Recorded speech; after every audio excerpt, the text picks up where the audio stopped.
Hello guys, আসসালামু আলাইকুম সবাইকে। আশা করি সবাই অনেক অনেক ভালো আছেন। আমি রাব্বি কাউসার। আর আমার নতুন আরেকটা ভিডিওতে আপনাদের সবাইকে স্বাগতম। তো গাইস, আজকের দিনটা হচ্ছে কিছুটা এইরকম। আ মানে এখন বাজে সকাল ৮টা আর হালকা, হালকা রোদ উঠতাছে। আর মানে হচ্ছে গিয়া ঠান্ডা, ঠান্ডা পড়তাছে। তো এতদিন ধরে ভাবতাম যে শীত আসলে মানে তেমন কোনো কষ্ট হইব না। কিন্তু এখন থেকেই হাতের লোম-টোম সব দাঁড়ায় যাইতেছে। আর কথা হইতেছে গিয়া আজকে এখন মন চাইতেছে অনেকদিন পরে প্রায় ১ বছর বা ১.৫ বছরও হইতে পারে।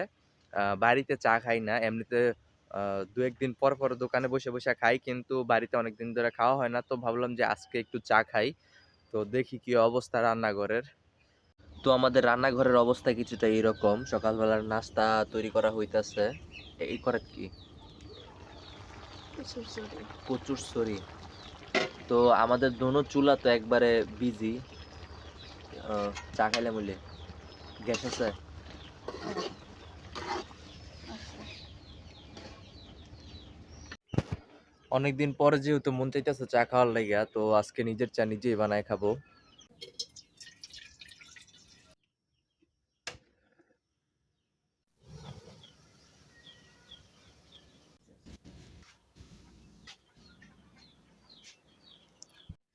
সিনিয়রটা লয়ে লন সামিস পাই না।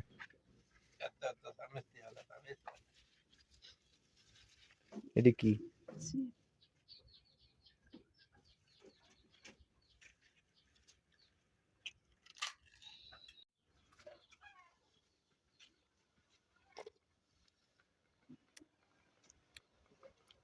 এই ঠান্ডা ঠান্ডা ওয়েদারের মধ্যে গরম গরম চা সত্যি অনেক মজা লাগতাছে। আর আজকের আবহাওয়াটা কিন্তু কালকের তুলনায় একটু অনেক ভালো। রোদ উইঠ্যা গেছে।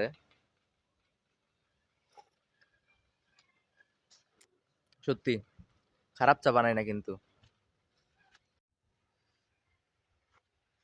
চাটা আমি খাইতে খাইতে ঠান্ডা হয়ে গেছে। আর এটা হচ্ছে পানি খাওয়ার মগ। তো আমাদের বাড়িতে অনেকগুলা চায়ের কাপের সেট আছিল, কিন্তু ভাঙতে ভাঙতে হারাইতে হারাইতে একটা আর দুইটা রইছে, ২ সেট থেকে ২ টা।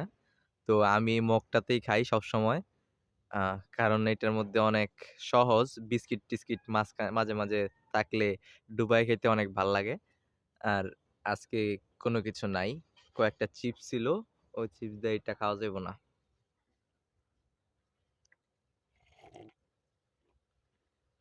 তবে ঠান্ডা চা আমার কাছে অনেক ভাল লাগে। কারণ জিহ্বা পুড়ার কোনো ভয় থাকে না। তো এই চাটা বানাইতে গিয়ে আমি একটু নীরবতা পালন করছি। এর কারণ হইতেছে আমার ভাতিজা তাহসিন ঘুমাইতেছে, তাই ওরে ডিস্টার্ব করি নাই। আর যদি ও উঠা যাইতো তাইলে কিন্তু সবারই ডিস্টার্ব করতো।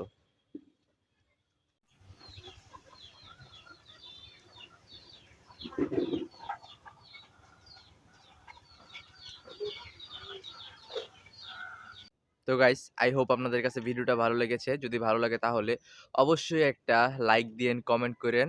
আর আমার চ্যানেলটা সাবস্ক্রাইব করেন। আর আগামীকাল থেকে আমার আ মানে সকালের না, শুধু সকালের না, সারাদিনের কি, কি করতেছি সবকিছু ডিটেইলস আপনারা পেয়ে যাবেন। আম তার জন্য আমার চ্যানেলটা সাবস্ক্রাইব করতে হবে।